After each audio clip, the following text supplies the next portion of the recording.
Hello everybody, this is Necromancer3000. I'm going to start using my YouTube name. Deal with it.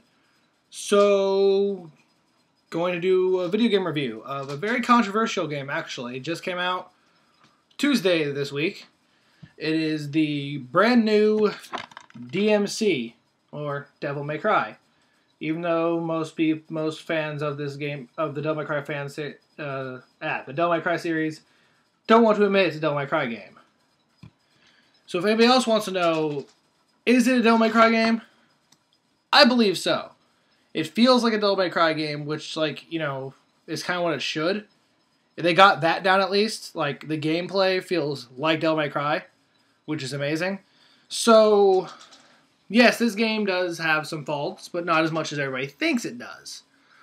So, yes, this is a reboot of the series.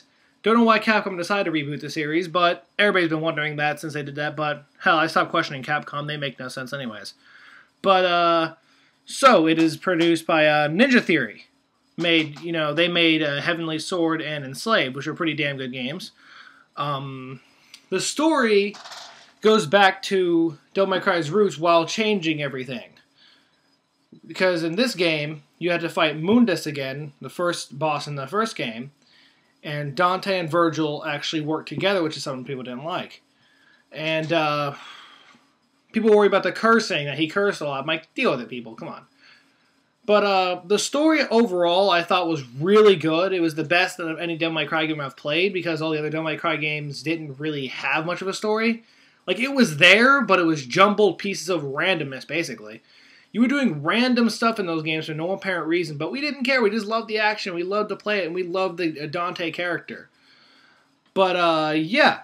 This game, though, has an amazing story, in my opinion. It has its hiccups there and there. It could have some improvements, but all in all, I really love the campaign, and I really don't want to spoil it for you guys, so I'm not going to. The graphics look decent enough. I mean, I like them. It's very vibrant and colorful because you go into a world known as Limbo, which is a parallel world alongside the human world, which all the demons exist. And the demons warp the world around you, which means literally the walls will fucking basically come to life and shit, and the floor will fall out from under you, and it has these very vibrant, colorful scenarios, and it's not very bland at all. The normal human world looks very bland, but the Limbo looks awesome, which also gives the game some cool platforming. But I'll get to that later. The game runs at 30 frames per second, which most people don't like at all. Everyone want to run at 60 like every other Devil May Cry game. And I played it. It's slightly slower than the other games, but it still has, in my opinion, it's still fast-paced. It's still smooth. It goes really good. They basically, what they were trying to do is make it feel like 60 frames while running at 30, and I think they succeeded at that. And the game still feels like Devil May Cry. So, yeah.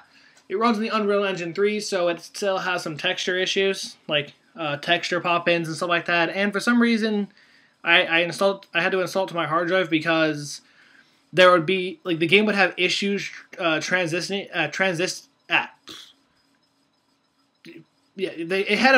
had a problem with, going from gameplay to cutscene. It would have this really weird lag and sound input gone. But after installing it and fixed the problem, I had to deal with it, but I had to bring it up. And yeah, so the gameplay. It feels like Devil May Cry to me. There's a couple of changes, there's a lot of changes to the game, but it's still really good in my opinion. You have the left bumper and right bumper are both to dodge, which people are wondering why do you need two dodge buttons.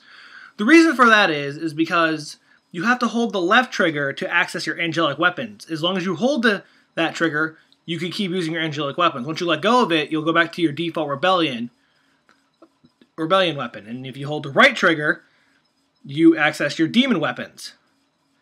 And you see how this goes? You see, you don't really want to be pressing the RB while you're holding the right trigger to dodge because it ends up being really awkward.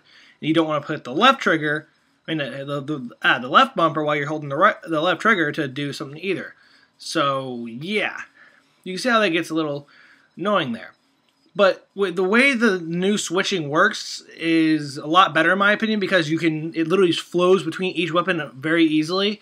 And then to change your demon weapons, you press the right on the D-pad, left to change your angel weapons, and up to change your guns.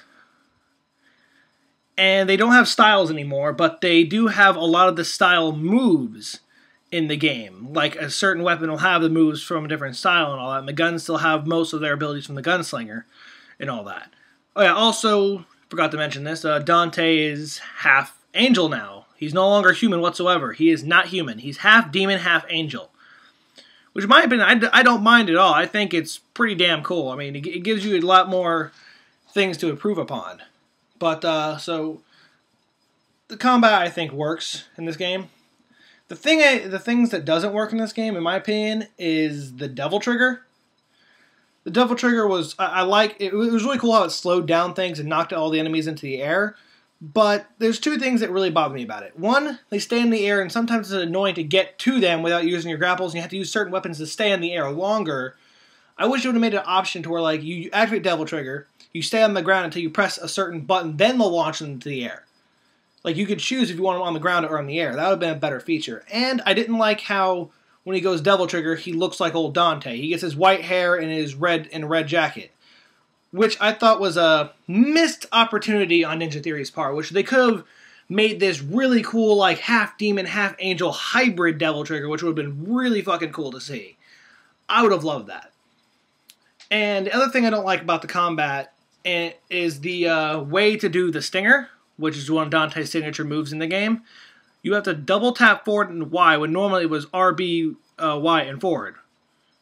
You can tell I'm using the Xbox, but you should understand what I mean. The double tapping forward sometimes doesn't like to register when you do it, so it bothers me, but it's easy to get used to, but it's still one of those gripes I have with the game. The